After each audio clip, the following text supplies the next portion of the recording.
अंडाल थाना क्षेत्र अंतर्गत उखड़ा इलाके में एक 5 वर्षीय बच्चे की मौत के बाद इलाका रण क्षेत्र बन गया। मृत बच्चे के परिजन चिकित्सक पर इलाज में लापरवाही का आरोप लगाते हुए डॉक्टर को घटनास्थल पर बुलाकर कार्रवाई की मांग पर अड़े थे।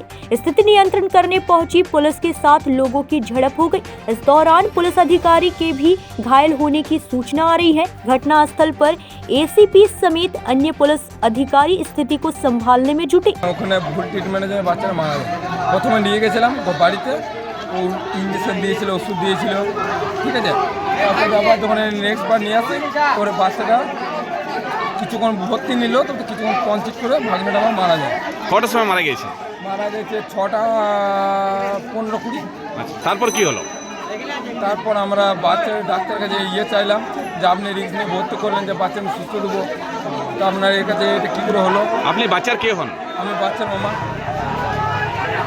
তারপরে উনি বললেন যে আমি বাচ্চাটা হয়েছিল কি? বাচ্চাটা বমি আর পায়খানা করছিল। তোমার নাম কি? আমার নাম রাজু বাউরি। अंडाल से सत्यनारायण सिंह की रिपोर्ट।